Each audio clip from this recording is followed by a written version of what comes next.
da execução das obras, né?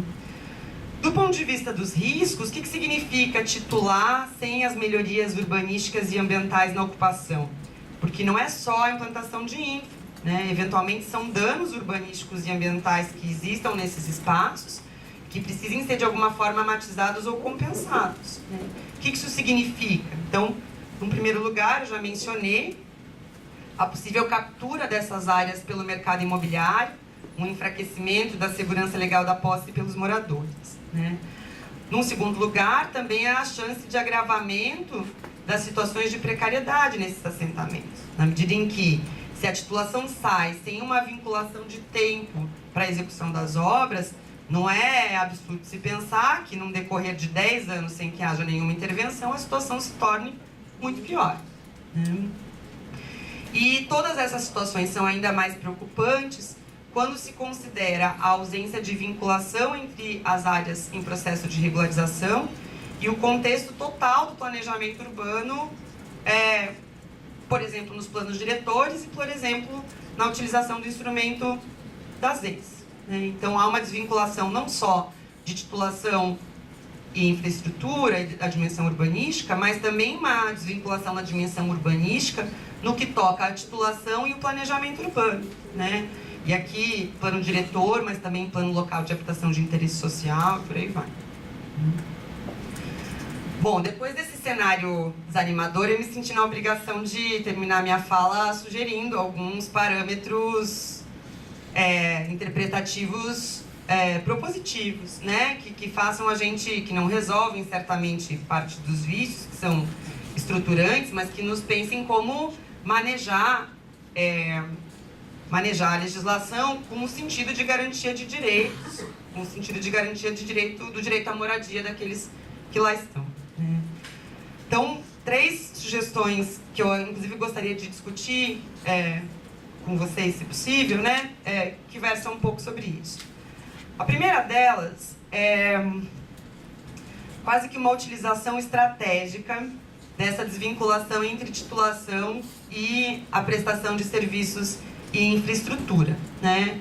Como a doutora Estela colocou no início, não são poucos os casos, e a gente acompanha, mesmo pela universidade, em alguns projetos de extensão que nós temos, não são poucos os casos em que a ausência de prestação de serviços públicos e de instalação de infra se dá pela negativa do concessionário, do agente responsável, diante da ausência de regularização fundiária, de titulação, né?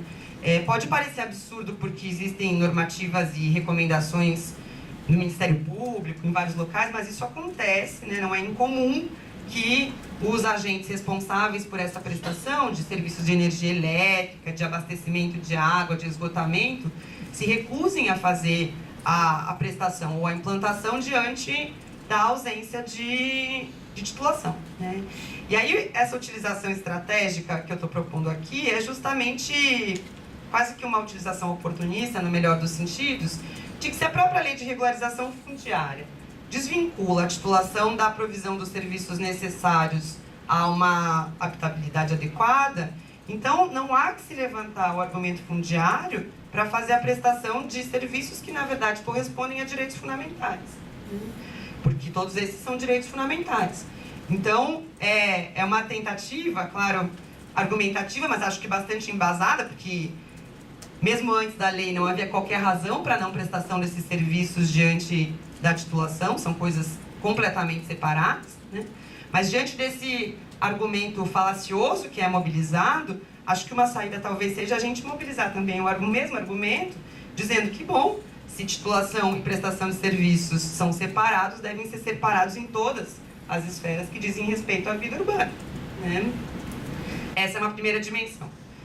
Uma segunda construção argumentativa, que na verdade eu estou reproduzindo aqui, mas ela tem sido defendida por outros professores, né? Cito aí o professor Ricardo Moretti, professor Caio Santoamor, diz respeito à questão da leitura etápica da regularização fundiária que vem na nova lei, né? Então, a nova lei diz, que, como eu já mencionei, que é possível fazer a regularização fundiária de áreas sem tomar em conta a área de uma maneira total, fazer por etapas, né?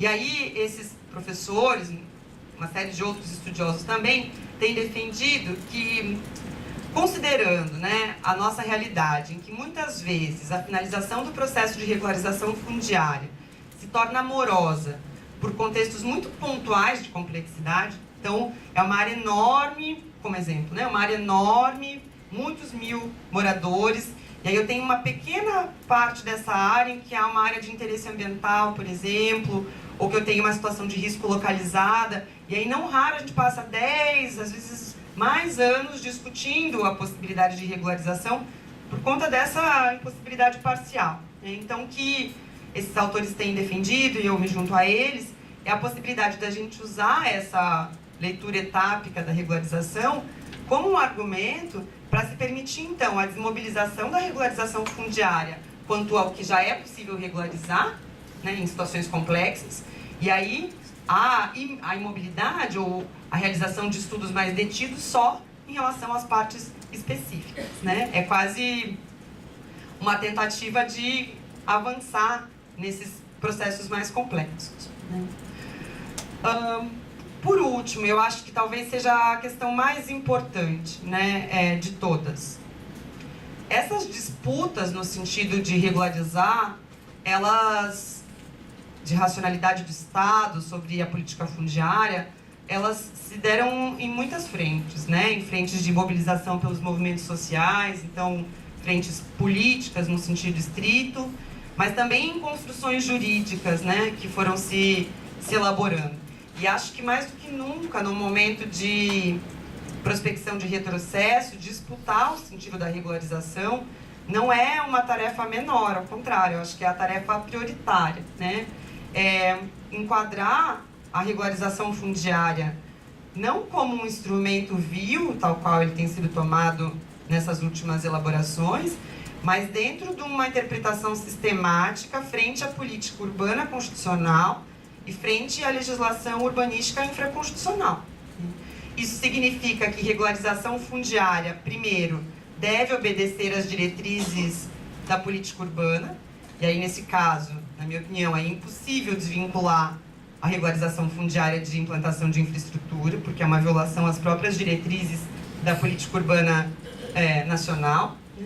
Então, de um lado, regularização fundiária vinculada a isso, de outro, regularização fundiária como parte da política habitacional. Regularização fundiária é um elemento dele, junto com produção habitacional, junto com outras situações, né? E que, portanto, tem como maior objetivo a salvaguarda do direito à moradia da população de baixa renda, no caso da regularização de interesse social, devendo estar atreladas a outros instrumentos do planejamento que cumprem essa função, né? E aí, no momento de revisão de planos diretores, incentivar os municípios que reflitam sobre o direito à moradia nos seus planos diretores e que avancem no caráter protetivo e holístico do que significa esse direito, né? Então, é possível e é absolutamente compatível do ponto de vista sistemático que os municípios legislem de maneira mais completa sobre o que significa regularizar, né? E não só do plano diretor, né? Como eu disse, dos planos locais de habitação de interesse social, dos planos estaduais de habitação de interesse social e etc, né? Mais do que isso, e talvez essa seja uma aposta mais difícil no ponto de vista do cotidiano, mas acho que igualmente importante, localizar o sentido da regularização fundiária no direito à moradia é também retomar o sentido do direito à moradia no próprio PIDESC, no próprio Pacto Internacional dos Direitos Econômicos, Sociais e Culturais, que lá no seu comentário número 4, diz que moradia não são 4 paredes, mas direito à moradia adequada é feita de um conjunto de componentes que inclui segurança legal da posse, que não se restringe à propriedade, então a gente investir no conteúdo jurídico e na tentativa de justiciabilidade da segurança legal da posse, e que inclui disponibilidade de serviços, materiais, benefícios e infraestrutura, além dos outros componentes, gastos suportáveis, habitabilidade, etc, né? Mas apostar, talvez, na justiciabilidade do PIDESC como um argumento jurídico que pode nos trazer melhores resultados é uma tentativa. Eu sei que todos, talvez, compartilhemos as dificuldades de se justiciabilizar diplomas de direitos humanos, né? Para se ter uma ideia, eu fiz uma pesquisa sobre conflitos fundiários urbanos, que eu analisei 311 decisões de 5 regiões, das 5 regiões do país. Nessas 311, todas elas versando sobre moradia, porque eram sobre conflitos fundiários, a argumentação do PIDESC se deu em uma, e o juiz que aventou o PIDESC para garantir a permanência das famílias no seu voto foi, obviamente, voto minoritário, mas mais do que isso, o voto do relator dizia que o juiz tinha usado de argumentos extrajurídicos para defender a sua posição, como se o PIDESC, os diplomas de direitos humanos, sequer estivessem, né, numa moldura jurídica, né? Então, os desafios são enormes, não falo aqui com nenhum romantismo, mas acho que com uma tarefa mesmo de disputa de sentidos, porque vamos ouvir ainda 100 vezes que não se tratam de argumentos jurídicos e vamos continuar tentando até mostrar que os argumentos que não são jurídicos são aqueles que não veem esses argumentos como jurídicos, né? Esses sim têm algum grau de desvio, né? Acho, enfim, para terminar, que a gente tem que investir nessa política fundiária afinada aos ditames constitucionais, né? Com 30 anos, mais do que nunca reivindicar, a Constituição tem se tornado também uma tarefa importante. Reforçar as responsabilidades institucionais, né? O caráter normativo dos direitos fundamentais. Não está aqui a despejar uma retórica vazia, mas a falar de direitos verdadeiramente. E compreender, e talvez acho que essa seja também uma missão, que gestão fundiária é parte da economia política do processo de produção do espaço, né? Por vezes a gente discute a legislação e direito urbanístico como se tivessem ou pudessem estar apartados, e não estão, né? Eles estão absolutamente imersos num processo mais conflituoso, inclusive, de produção do espaço, que está sempre numa disputa de racionalidades do Estado e do controle da terra e do espaço urbano, né? Modelos que colocam o tempo todo em oposição o uso e a troca, a propriedade e o comum, né? Então, mais do que nunca, é preciso insistir nessa leitura e nesse parâmetro interpretativo da regularização fundiária como um instrumento para a vida digna e não como um veículo de mobilização da terra para satisfação só de interesses econômicos. Bom, era o que eu tinha para contribuir, eu fico à disposição para a gente conversar. Obrigada.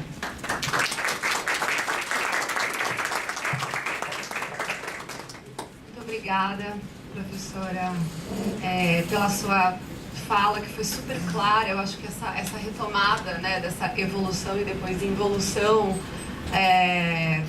esses 4 marcos que você falou, anos pós-Constituição, anos 2000, e aí, de repente, uma involução que parece, né, que casa muito bem com o que o Alan falou, desse retrocesso que a gente vive agora e especificamente também nesses temas que a gente está discutindo aqui. Até, enfim, só respondendo muito rapidamente aquela questão do crédito, de fato, a gente observa isso, que o título de propriedade sequer dá, hoje em dia, garantia para um acesso ao crédito, até porque hoje se enxerga muito mais a renda das pessoas, até por ela ser mais líquida, né? Então, ela acaba garantindo muito mais, enfim, mas aí toda essa parte do crédito é uma enorme discussão. Eu queria aproveitar aqui para fazer só para iniciar aqui com 2 perguntas, e aí eu já vou abrir também para as perguntas de vocês. Iniciando aqui com o Alan, acho que vocês dois terminaram de uma forma assim, bastante positiva e construtiva, né? O que a gente pode fazer tendo em vista esse cenário? No seu caso, você fala, né, o que a gente pode extrair então dessa lei, né? E aí você sugere essa quebra da discricionariedade do poder público, que acaba, parece que essa titulação e a própria regularização toda acaba vindo muito de cima para baixo, né? Não existe uma escuta das comunidades que estão envolvidas.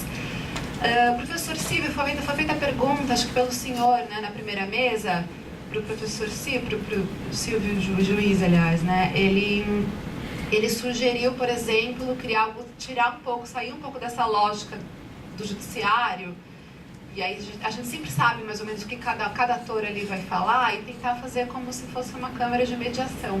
Eu queria saber o que você acha disso, e se isso seria realmente viável, considerando a pergunta de se há um real interesse dos atores envolvidos, ou se não há interesses, e talvez até por isso que a gente não consiga sequer chegar nesse ponto, né, de tentar algum tipo de escuta de todos os atores envolvidos e tentar chegar na construção comum e coletiva de um consenso. Já vou adiantar aqui também, queria fazer uma pergunta, no que... Desculpa, só encontrar aqui. Eu já fui anotando tantas coisas. Eu queria saber se você tem algum conhecimento, se há medidas legais, jurídicas, para que não haja somente a regularização fundiária, mas também a posterior possibilidade de que essas famílias elas consigam assumir os custos, até pelo que você falou na sua fala, Alan, né, que muitas vezes acaba sendo um ônus, né? Quando você tem uma regularização, depois você tem que arcar com os custos dos serviços públicos que vão, em tese, claro, ou deveriam chegar ali para você. Eu queria saber se tem medidas legais que também atinjam isso, para que também ajudem as famílias que têm essa possibilidade para que elas arquem com os custos dos serviços públicos que ali, então, deveriam pelo menos chegar. Não sei se já passo ou depois dá. Bom, em relação à mediação de conflitos, a lei até que dispõe sobre isso, né? Ela fala da possibilidade de instauração de câmaras nas prefeituras, né? De mediação dos conflitos decorrentes da regularização fundiária, né? Há essa previsão e a possibilidade de haver algum tipo de convênio com o Poder Judiciário utilizando uma estrutura já existente que são os sejuscs. Então, a lei estimula a realização dessas mediações. A gente tem aqui na municipalidade um grupo de mediação da prefeitura, é uma experiência positiva, mas eu acredito que é mais um grupo de mediação dos próprios conflitos da municipalidade, né? E aí eu sinto falta de talvez um elemento externo, um ator externo. O professor Nelson, ele falou do evento lá de Brasília, que, se não me engano, era Guaratinguetá, a cidade em que a Câmara Municipal estava fazendo uma mediação de um conflito da municipalidade, né? Mas era uma experiência bem pontual. Nessa necessidade de ser um ator, um dos princípios da mediação é o desinteresse, né? E acho que a gente precisa caminhar nesse sentido, não apenas de solução para conflitos da regulação fundiária, mas pelos próprios conflitos urbanos mesmo. A gente avançou bastante.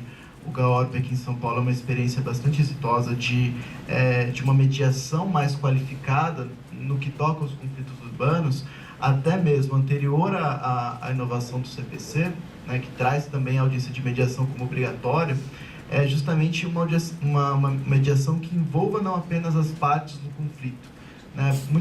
Mesmo porque muitas vezes as partes estão na lógica do tudo ou nada, né? Então é muito difícil você conseguir sozinho entre essas partes ter uma composição, ou seja, o autor abrir mão da sua ação possessória ou os réus saírem sem qualquer tipo de atendimento habitacional. Então você precisa de uma série de agentes, de atores que vão contribuir numa solução garantidora de direitos humanos naquela situação. Então é bastante proveitosa. Também em Brasília, né, a gente ouviu a juíza do Rio Grande do Sul, que é a juíza do Sejusc de lá, que faz esse tipo que concentra em si esse tipo de atividade, mas são conflitos judicializados. A gente precisa até evoluir, até mesmo a Defensoria Pública evoluir, no sentido do que a gente pode construir de ambientes de mediação antes dos conflitos instaurados, né? Antes dos ânimos inflamados por um conflito, né? Não apenas agir de forma reativa. Mas essas experiências que a gente já tem são positivas. Acho que elas são talvez não completas, mas elas são bastante positivas. A gente tem um bom paradigma, um bom parâmetro para tentar avançar nessa política de mediação de conflitos. E concordo com o professor Silvio também, e é papel da Defensoria Pública também procurar construir esses canais. A gente precisa meditar bastante sobre isso para trazer essas outras perspectivas.